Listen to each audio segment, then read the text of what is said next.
नमस्कार, मैं जितेंद्र थवाइत। IBC 24 की खास पेशकश सवाल आपका है, मैं आप सभी का स्वागत है। अपने खास सेगमेंट में हम आज बात करेंगे बिलासपुर के अरपा पार की। अरपा पार की बात इसलिए क्योंकि अरपा पार को नया नगर निगम बनाने की मांग उठ रही है। आखिर अरपा पार को नया नगर निगम बनाने की मांग क्यों उठ रही है? जनता क्या कुछ अपेक्षा रखती है? क्योंकि जिस तरह से यहाँ का स्थिति है, अगर हम देखें बिलासपुर नगर निगम में 70 वार्ड आते हैं, उसमें लगभग 22 वार्ड वो अरपा पार के हैं। यही नहीं, परिसीमन के बाद लगभग 7 गांव इन वार्डों में शामिल हैं। ऐसे में अब जो क्षेत्र है विकास की बाट जोह रहा है।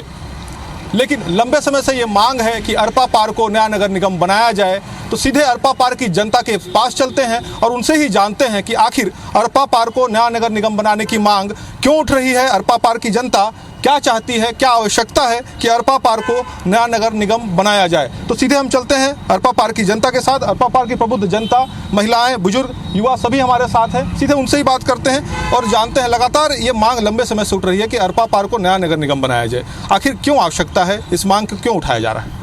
क्या है, देखिए, भौगोलिक दृष्टिकोण से अपन देखें तो बिलासपुर शहर काफ़ी बड़ा हो चुका है और जो विकास जो विकसित हो रहा है, जो क्षेत्र बढ़ रहा है, क्षेत्रफल के हिसाब से जो बढ़ रहा है, वो अरपा पार के इस तरफ है।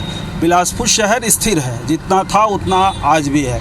लेकिन जो भौगोलिक जो दृष्टिकोण से अपन देखें तो इधर बढ़ रहा है। उस हिसाब से, उस लहजे से यहाँ विकास नहीं हो पा रहा है। निश्चित तौर पे ये बी ग्रेड सिटी बनाने के चक्कर में इस बिलासपुर शहर के वार्डों को बढ़ा दिया गया है, पर औकात नहीं है बिलासपुर नगर निगम की कि वो पूरे 70 वार्डों को संभाल सके। सीधी सी बात, में कड़वी बात है लेकिन सच बात ये है। आज आप इस तरफ देख लीजिए, इस तरफ नदी के इस तरफ जो भेदभाव आम लोगों के साथ किया जा रहा है, अरपा पार के लोगों के साथ किया जा रहा है, वो प्रारंभ काल से ही आप देख रहे होंगे। सड़कें हैं तो चल रही है, तो चल रही है, गड्ढे हो गए हैं, जब तक हम सड़क पे नहीं उतरे कभी हमारी मांग पूरी नहीं हुई। तो इस तरह से एक चीज़। दूसरा क्या है, अपन मतदाताओं की संख्या है उसके हिसाब उस पर जाएं तो यहाँ पे एक इस तरफ में 22 वार्ड है और 1,38,000 मतदाता हैं यहाँ पे हैं।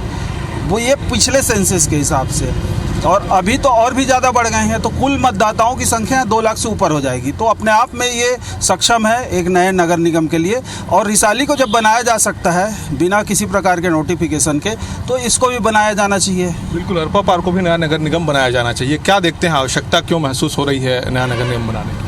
देखिए, जिस प्रकार से ना आबादी का अनुपात मानिए, विकास की बात करेंगे, हम ये देख रहे हैं लगातार कि अरपा पार में ज़्यादा से ज़्यादा निवासी जो रह रहे हैं, उनको वह चीज़ें जो कि बुनियादी चीज़ें रहती है, जैसे कि आपके जितने भी कार्य होते हैं उसके लिए उनको दूसरी तरफ जाना पड़ता है। पहली चीज़ तो ये होगी। दूसरी चीज़ ये है जो बहुत महत्वपूर्ण चीज़ है, वो ये है कि अगर इंफ्रास्ट्रक्चर की हम बात करें तो जितनी अपार संभावनाएं इस तरफ में है। अब क्या हुआ, सेचुरेशन हो चुका है सिटी के अंदर में, जैसा वहाँ पर एक स्थिरता आ चुकी है, उसमें और डेवलपमेंट या फैलने की स्थिति नहीं है। यहाँ पर जितने लोग रहते हैं उनके स्थिति और आबादी का अनुपात जैसा है। अगर यहाँ हम विस्तार के ऊपर जाएंगे तो ये तय मान लीजिएगा कि राजस्व का भी कहीं ना कहीं, यहाँ का जो राजस्व उस तरफ ट्रांसफ़र होता है, तो जो राजस्व है उसमें भी बढ़ोतरी देखने को मिलेगी। साथ ही साथ जैसे हम बोलते हैं कि हर जगह में और हर जगह पर आपका जैसे साधन पहुंचना चाहिए, वो साधन पहुंचने में बहुत आसानी जाएगी। चाहे वो आप मान लीजिए स्कूल से संबंधित हो, शिक्षा संबंधित हो, चाहे स्वास्थ्य से संबंधित हो क्या रहा है, यहाँ पर बहुत दूर दूर तक बसाहट हो चुकी है। परंतु उनको जो बुनियादी सुविधाएं हैं, वो बुनियादी सुविधाओं के लिए आज भी उनको नदी के उस पार आश्रित रहना पड़ता है और वह बहुत विकट परिस्थिति आ जाती है। बड़ी बड़ी जब घटनाएं होती है, बड़ी बड़ी जब मेडिकल आपदाएं आती है, कुछ भी ऐसी समस्याएं आती है, तो उसके लिए आदमी बहुत ज़्यादा परेशान हो जाता है। बिल्कुल, बुनियादी सुविधाएं एक जो बात यहाँ सामने आई है। और लेकिन जो स्थिति हम देखते हैं, क्योंकि नगर निगम के 70 वार्ड है और लगातार नगर निगम ये दावा करता है कि जो बजट मिलता है शासन से उन 70 वार्डों पे खर्च होता है। ऐसे में काम तो होते हैं, फिर नहीं, काम जो विस्तार से होना चाहिए वो विस्तार से तो हो नहीं पाता है। और रही बात जो भैया बताया है कि यहाँ पे 22 वार्ड अभी आ रहा है, कुछ चिन्हांकित जो गांव है जो बचे हुए हैं जो नगर निगम में शामिल किया जा सकता है, और उसे यदि शामिल कर लिया जाता है तो लगभग 40 से 45 वार्ड हो जाएंगे। तो ये बनाया जा सकता है इसको नया। और काफ़ी पुरानी मांग है ये, अभी तक नगर निगम की मांग काफ़ी पुरानी है। और कुछ जगह बनते जा रहा है, तो हम चाह रहे हैं कि हमारे बिलासपुर से आपका बहुत बड़ा शहर भी हो गया है और बड़ी बड़ी कॉलोनियाँ भी आपके नदी के इस पार है, तो हम चाहते हैं कि नगर निगम बनना चाहिए। बिल्कुल, समय के साथ निश्चित तौर पर बिलासपुर का विस्तार तो हुआ है। अगर मध्य क्षेत्र को अगर हम बात करें तो सिटी के अंडर डेवलपमेंट दिखता है, लेकिन जो नए क्षेत्र जुड़े हैं, चाहे वो अरपा पार की जिस तरह से आप लोग बात कर रहे हैं, विस्तार हुआ है, कई कॉलोनियाँ, आबादी भी बढ़ी है। ऐसे में क्या लगता है आपकी कितना महत्वपूर्ण हो जाता है इसको नगर निगम के तौर पर अलग से दर्जा मिले? देखिए, मेरे मित्र पिनालू पेजा जो अभी कांग्रेस के यशस्वी प्रत्याशी हैं कांग्रेस से, उन्होंने जैसे बताया कि हमारा नगर निगम क्षेत्र जो है, जो कि 22 वार्डों में बढ़ चुका है और बढ़ने की वजह से यहाँ पे जो जन सुविधाएँ मिलनी चाहिए वो सुविधाएँ तो मिल नहीं पा रही है। पृथक नगर निगम होने से अधिकारियों की वृद्धि होगी, कर्मचारियों की वृद्धि होगी, जो जन सुविधाएँ मिलनी चाहिए उनको पुल के उस पार, नदी के उस पार जाना नहीं पड़ेगा, उन्हें यही आवश्यकताओं की पूर्ति होगी। अब इससे कि हमारे इस अरपा पार के क्षेत्र में कॉलोनियाँ बढ़ चुकी है जहाँ पे जन सुविधाएँ मिल नहीं पा रही है। नालियाँ बढ़ गई हैं, लेकिन नालियों में आवागमन नहीं हो पा रहा है, ड्रेनेज सिस्टम नहीं है और उसकी सुविधाएं मिल नहीं पा रही, तो पृथक निगम करने का आवश्यकता बहुत जरूरी है। बिल्कुल, पृथक नगर निगम की आवश्यकता है, लेकिन हम ये भी देखते हैं कि जिस तरह से बिलासपुर को अब स्मार्ट सिटी के तौर पर डेवलप किया जा रहा है, तो क्या उसका लाभ क्षेत्र को नहीं मिल रहा है आप लोग? देखिए, दो चीज़ है कि जैसे जो स्मार्ट सिटी के अंतर्गत जितनी साज सज्जा या रंग रोगन है, ये सारा कुछ शहर के उस पार ही हो रहा है। रोडों को चमकाया जा रहा है, लाइटिंग लग रही है, मूर्ति लग रही है, मगर आप इस तरफ आके देखेंगे तो वैसा कुछ भी नहीं। और दूसरी बात यह है कि पहले सरकंडा को शिव घाट, अशोकनगर चौक तक ही माना जाता था। अब इसकी सीमाएं इतनी बढ़ गई हैं कि मोक्का और इधर आगे तक जाके तो हमको एक अलग ही नगर निगम का स्थापना के लिए हम लोग लगे हुए, और हमको चाहिए ताकि हमारा विकास और हर चीज़ में हमारी सहभागिता हो बिना भेदभाव के। बिल्कुल, बिना भेदभाव के हो। और जिस तरह से भाई साहब बता रहे हैं कि विस्तार जो है अब वो मोक्का चिल्हाटी तक हो गया है। अगर सरपा पार की हम बात करते हैं तो कितना ज़रूरी हो जाता है, महत्वपूर्ण हो जाता है कि नगर निगम अलग से बने, ताकि यहाँ पर जो डेवलपमेंट के काम अटके हैं वो हो सके। नगर निगम अलग बने, अगर इसकी अगर मांग किया जाए तो आप जाके ग्रामीण क्षेत्र में देखिए, जहाँ पे कोनी देखिए, बिरकोना देखिए, जिसको नया नगर निगम में शामिल किया गया, वहाँ के जनप्रतिनिधियों से पूछिए कि उनका डिमोशन नगर निगम में शामिल करके कर दिया गया है। जिस प्रकार सरकंडा क्षेत्र अपने आप में एक विकसित होते जा रही है, चाहे वो विकास की दृष्टि से देखें, यहाँ पे अपोलो हॉस्पिटल देख लीजिए, ये आयुर्वेदिक हॉस्पिटल देखिए, सेंट्रल लाइब्रेरी देखिए, और यूनिवर्सिटी गुरु घासीदास देखिए, कैंसर हॉस्पिटल देखिए, जितनी भी जन सुविधाएँ हैं वो सब सरकंडा क्षेत्र में है। और सरकंडा क्षेत्र के लोगों की बहुत पुरानी मांग है कि यहाँ पे अलग से नगर निगम बनना चाहिए। हम चाहे कि भौतिक स्थिति से देखें तो भी इसका अधिकार बनता है, राजस्व की स्थिति से देखें तो भी इसका अधिकार बनता है, सभी प्रकार से हमारा अधिकार बनता है कि हमको एक पृथक नगर निगम की दर्जा दिया जाए। बिल्कुल, अरपा पार अब इस बात को लेकर जिस तरह से बता रहे हैं कि अधिकार बनता है कि नया नगर निगम बनना चाहिए, युवा भी इस पर शामिल हुए हैं इस मांग के साथ में, क्यों, आखिर क्यों आवश्यकता पड़ रही है? बिलासपुर के युवा इसलिए शामिल हुए हैं क्योंकि बिलासपुर को दो हिस्सों में बांट दिया गया है, अरपा के उस पार और अरपा के इस पार। जिस पर हम खड़े हैं ये अरपांचल कहलाता है, सरकंडा कहलाता है। और सरकंडा हिस्से में आप देखेंगे तो ज़्यादातर क्षेत्र में जो जनता है वो युवा है, क्योंकि यहाँ पर केंद्रीय विश्वविद्यालय है, गुरु घासीदास केंद्रीय विश्वविद्यालय के साथ बिलासपुर विश्वविद्यालय है, शैक्षणिक हब है ये पूरा। उसके साथ ही साथ अरपा पार का राजस्व शहर के अगर मुकाबले देखेंगे तो लगभग 30 to 40% अरपा पार से राजस्व जाता है। लेकिन उसके अनुपात में यहाँ पर जो विकास होना चाहिए, जिस प्रकार से विकास होना चाहिए, जिस प्रकार से विकास करना चाहिए, वो विकास के लिए अरपा पार की जनता आज भी तरस रही है। नालियाँ बजा रही हैं, सड़कें बन नहीं पा रही हैं। स्ट्रीट लाइट जो आप देख रहे हैं जिस सड़क पर खड़े हैं, 5 साल पहले ये सड़क बनी है और अभी ये स्ट्रीट लाइट लग पाई है। चूँकि हम अरपा पार में रहते हैं इसलिए हम हमेशा से उपेक्षित महसूस करते आए हैं, और वर्षों पुरानी हमारी मांग है कि अरपा पार एक नया नगर निगम क्षेत्र बना दिया जाए, जिससे इसका विकास सुव्यवस्थित तरीके से किया जा सके। नेतृत्व के भाव में भी अगर देखेंगे तो आखिरी 1994 के आसपास नेता प्रतिपक्ष के रूप में भाजपा से चंद्रभूषण शुक्ला जी बने थे। उसके बाद नेतृत्व भी अरपा पार को नहीं दिया जाता नगर निगम में, जो स्थायी नेतृत्व होना चाहिए, चाहे वो महापौर हो, चाहे वो नेता प्रतिपक्ष हो, चाहे सभापति का हो, ऐसा कोई भी अच्छा पद जो अरपा पार को मिलना चाहिए वो यहाँ के अनुपात के हिसाब से नहीं मिलता। तो नेतृत्व विहीन भी रहा है और उपेक्षित भी रहा है, तो इस उपेक्षा का शिकार हैं हम। तो इससे बचने के लिए हम नया नगर निगम सीमा की मांग कर रहे हैं। बताइएगा, जिस तरह से वो बता रहे हैं कि नेतृत्व विहीन भी रहा है, जिसकी वजह से भी अरपा पार का जो विकास डेवलपमेंट होना चाहिए वो नहीं हो सका है, तो कितना जरूरी हो जाता है ये मांग? जैसे हम लोगों को पहले ही महसूस हुआ कि अरपांचल में पृथक नगर निगम होना चाहिए। ये हम लोग जब बुद्धिजीवी, बिलासपुर के कुछ बुद्धिजीवी जब सोचने लगे तो हम इस मांग को नागरिक सुरक्षा मंच के माध्यम से जब हम जनता के बीच में लेकर के गए और जब जनता ने पूर्ण समर्थन देने लगे, हमारे पोस्ट कार्ड जो हस्ताक्षर हो, चाहे वो किसी भी प्रकार के जो आंदोलन हम लोग के, उस आंदोलन में जब जनता ने बढ़ चढ़ कर हमारे साथ हिस्सा लिया और कंधे से कंधे मिलाया, तब हमको पता चला कि हकीकत में ये हमारी सिर्फ बुद्धिजीवियों की मांग नहीं है, ये तो अरपा से जुड़े हुए या अरपांचल में रहने वाले हर नागरिक की मांग है कि अरपांचल यहाँ पर बनना चाहिए। क्योंकि यहाँ पर देखिए अपोलो जैसे बहुत बड़ी संस्था है जो आए दिन जो है नगर निगम को बहुत बड़ी फंड रिलीज करता है। अगर यहाँ पर पृथक बनता है तो उसका पैसा स्वाभाविक बात है कि हमारे क्षेत्र में उपयोग होगा।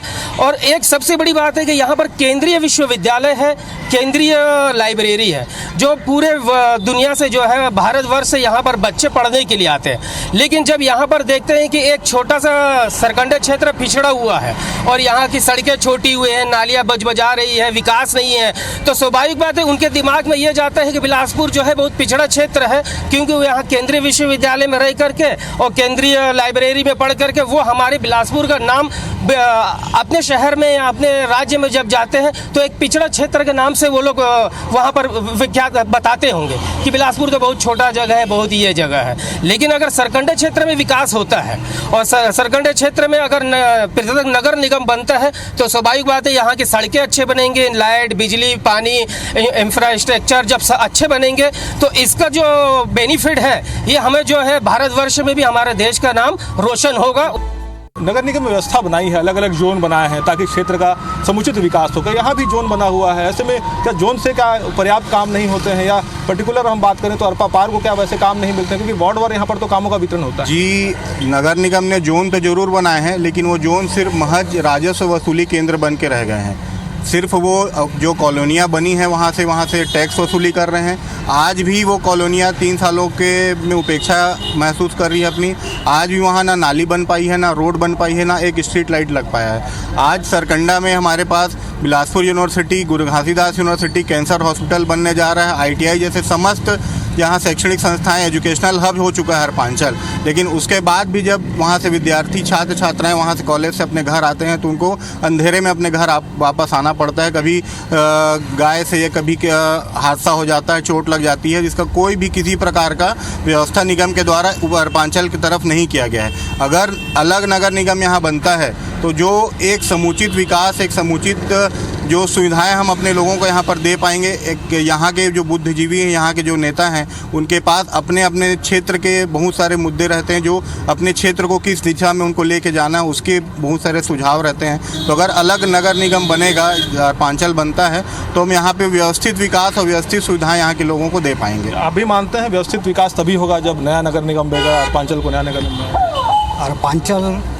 अरपांचल को नगर निगम का दर्जा अगर देते हैं तो सबसे बड़ी बात यही है कि यहाँ पर जो भौगोलिक परिस्थिति है शुरू से लेकर के अभी तक की, हालांकि विकास होते जा रहा है, हो रहा है, लेकिन उस विकास को उतना ही प्राथमिकता नहीं दी जा रही है। अगर नगर निगम का अलग पृथक नगर निगम बनती है तो सबसे बड़ी बात यही होगी कि यहाँ पर जो राजस्व, जो भी दुविधाएं यहाँ के लोगों के लिए होती है वो दूर होगी, और साथ ही साथ यहाँ पर जो विकास होगा वो त्वरित गति से होगा। बिल्कुल, विकास त्वरित गति से होगा। कुछ महिलाएं भी हैं, आप लोग भी इस मांग में शामिल हैं, महिलाएं भी, आखिर नया नगर निगम बनाया जाए, क्यों आखिर शामिल है, क्या लगता है आपको? यहाँ 20 वार्ड से ज़्यादा है जो अरपांचल के लगभग आ रहा है, लेकिन इसमें देखा जाए तो जनसंख्या बहुत ज़्यादा है सर, जिसमें जनसंख्या के हिसाब से यहाँ असुविधाजनक बहुत सारी बातें हैं। तो हम लोग चाहते हैं सर, यही मांग कर रहे हैं कि मतलब नगर निगम ये हमारे अरपांचल के क्षेत्र में भी पाया जाए बोल के, इसी नाम से हम लोग मांग कर रहे हैं सर कि हमको नगर निगम इसमें चाहिए बोल। और भी यहाँ पर लोग हैं, उनसे भी हम बात करते हैं, क्योंकि लगातार आप लोग मांग जरूर उठा रहे हैं और इसको लेकर अभियान भी आप लोगों ने छेड़ा हुआ है। किस तरह से अभियान चला रहे हैं ताकि अरपा के जो जनता है उसको जोड़ा सके, जो बात है वो जिम्मेदारों तक पहुँचाया जा सके? देखिए, हमारा जो तरीका है वो बहुत साफ़ सुथरा ही है। कोई राजनीतिक जैसे प्रक्रिया का हिस्सा नहीं बना के हम लोग काम कर रहे हैं। इसमें हम लोग सर्वदल को पहले तो अपने साथ सम्मिलित किए हुए हैं। अभी हमारे भाई ने कहा बुद्धिजीवी वर्ग, तो बुद्धिजीवी वर्ग के साथ साथ इसमें महिलाओं के बहुत बढ़ के भागीदारी। देखिए, अरपा के पार जितने भी लोग हैं उनकी मंशा ही यही है कि हमको ज़्यादा से ज़्यादा लाभ मिल सके, हमारे क्षेत्रफल का ज़्यादा से ज़्यादा लाभ मिल सके, हमारे दिए हुए राजस्व का। हो क्या रहा था कि जब हम विकास की बात करते थे तो वो समुचित विकास ना होते हुए व्यक्ति मतलब एक क्षेत्रीय विकास होता था, केंद्रित हो जाता था एक जगह में, फैला हुआ नहीं रहता था। अब क्या हुआ, जैसे इन बीच में जाते हैं हमको समझ में आता है, तो हमने डोर टू डोर अभियान चालू किया, पहली चीज़। दूसरी चीज़, हमने यहाँ पर जितने भी प्रतिष्ठान हैं, अच्छे नामी प्रतिष्ठान हैं, उनसे सहमति लिया, वे भी इसके लिए तैयार रहे।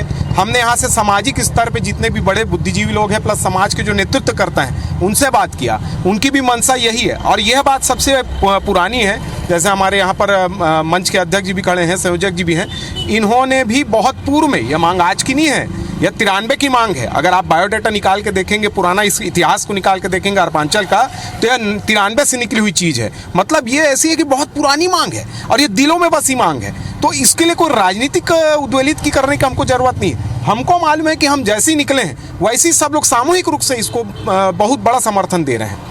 बिल्कुल, हमारा ये कार्यक्रम भी वही है, जनता का हम यहाँ पर मुद्दा उठाते हैं और हमारे कार्यक्रम का नाम भी है सवाल आपका है, इसलिए हम अरपा का जो सवाल है, अरपा पार का जो सवाल है वो उठा रहे हैं। क्या लगता है, शासन स्तर पर ये बात आप लोगों ने पहुँचाई, कहीं से कुछ आश्वासन आप लोग को मिला या फिर इसको लेकर कोई प्रयास आगे आप लोग का हो रहा है? जी हाँ, ये निश्चित तौर पर, क्योंकि ये मांग मेरे अमित तिवारी की नहीं है, कोई अकेले किसी व्यक्ति की नहीं है, कोई विशेष पार्टी विशेष की नहीं है, जनता की मांग है। और जनता की मांग, और जिस तरह से हमारे जो मीडिया के लोग हैं यहाँ पे, ये हमारे इस मांग को अपना उन्होंने पूरा सहयोग दिया है। तो आज ये मुद्दा जो है रायपुर में निश्चित तौर पर सीएम हाउस तक ये मुद्दा गया है और आने वाले समय में हमको इस बात का लाभ मिलेगा। हम बहुत जल्दी ही माननीय मुख्यमंत्री जी से समय लेने वाले हैं कि जनता एक डेलीगेशन जाएगा, वहाँ इस बात को रखेगा और उसके बाद जो भी रिज़ल्ट आएगा उसके लिए हम तैयार हैं। अगर नेगेटिव आता है तो आगे संघर्ष जारी रहेगा, पॉजिटिव आता है तो बहुत बहुत धन्यवाद सरकार का। बिल्कुल, संघर्ष हम देखें, बिलासपुर के लोग संघर्ष बहुत करते हैं, अलग अलग मुद्दों पर संघर्ष बिलासपुर में होता रहा है, लेकिन अब जो नया संघर्ष शुरू हुआ है वो अरपा पार को नया नगर निगम बनाने को लेकर है। आप ये देखिए, जिस समय विधानसभा चुनाव जब आते हैं तो सभी नेता मंत्री अरपा पार को ही लेते हैं। क्यों लेते हैं? क्योंकि मतदाता सबसे ज़्यादा अरपा पार ही रहते हैं, उस समय उनको याद आता है अरपा पार। आज हम लोग यहाँ पे रह रहे हैं, वो एक दिन रह सकते हैं। हमारे यहाँ 24 घंटों में मैं कहता हूँ 4 से 5 घंटा बिजली गुल होती है, कोई छोटा सा कारण भी नहीं होता है, उसकी सुविधाएं नहीं है। अरपा पार से खाली वोट मांगने आते हैं, अरपा पार वोट देता है और सबसे अधिक मतों से अरपा पार जिता कर देता है, जिसको भी जिताता है। ये सुविधाएं यहाँ पे कोई भी नहीं है, 0% सुविधाएं में हमेशा जीते आ रहे हैं हम लोग व्यापारी वर्ग के यहाँ जितने लोग हैं, कोई सुविधाएं नहीं हमारे पास यहाँ पे। ना यहाँ कैमरा लगा, CCTV कैमरा लगा है, ना किसी सिक्योरिटी की सुविधा दी गई है, ना कोई चीज़। हमको छोटा सा भी काम कराना पड़ता है, हमको अरपा पार उस पर जाना पड़ता है। मान लीजिए वो नगर निगम का राजस्व का मामला हो या कोई सा भी हो, नाली सफाई का हो, नगर निगम उस पर जाना पड़ेगा। आज राजस्व वसूली के मामले में अरपा पार सबसे अधिक राजस्व देने वाली एक वो बन गई अरपा को, तो उससे नगर निगम बहुत ज़्यादा बेनिफिट मिलता है, लेकिन फिर भी अरपा पार को सुविधाएं नहीं मिलती। आज आप देखिए, इतना जन आंदोलन हो रहा है, मांग हो रही है, क्यों हो रही है? ये अरपा पार को सुविधाएं नहीं मिलने के कारण। ये सौतेला व्यवहार किया जा रहा है अरपा पार से। आज विधानसभा ले लीजिए, चाहे आप नगर निगम ले लीजिए, चाहे लोकसभा गिनती में ले लीजिए, सबसे अधिक मतदाता अरपा पार ही है। इसलिए सभी आज मिलकर एकजुट होकर सभी पार्टी के लोग दल बल की राजनीति को छोड़कर अरपा पार को नगर निगम स्वतः बनाने की मांग को रखा है। बिल्कुल, क्या लगता है, ये अरपा पार को क्या उसका हक नहीं मिल पाया है अभी तक? सबसे पहली बात तो ये है, हक वाली बात है, तो हक तो आप लोग को खुद दिख जा रहा है कि बिलासपुर स्मार्ट सिटी में शामिल किया गया है। बाकी सरकंडा का 2 वार्ड भी नहीं लिया गया है। चाहते तो ये 2 वार्ड आपके जो अरपा नदी के किनारे से लगा हुआ है, ये 2 वार्ड को भी कम से कम स्मार्ट सिटी में ले लेते, तब भी हम संतुष्ट रहते। स्मार्ट सिटी में तो नाम ही नहीं है सरकंडा का। आशा है और विश्वास है हमारा। बिल्कुल, तो यहाँ पर अरपा पार की जनता को आपने सुना, अरपा पार के लोगों को सुना। अरपा पार की जनता आखिर क्यों अरपा पार को नया नगर निगम बनाने की मांग कर रही है, इसके साथ ही जिम्मेदारों को भी आप सुनिए कि जिम्मेदार इस मुद्दे पर क्या बोलते हैं। फिर से परिसीमन हो जाए।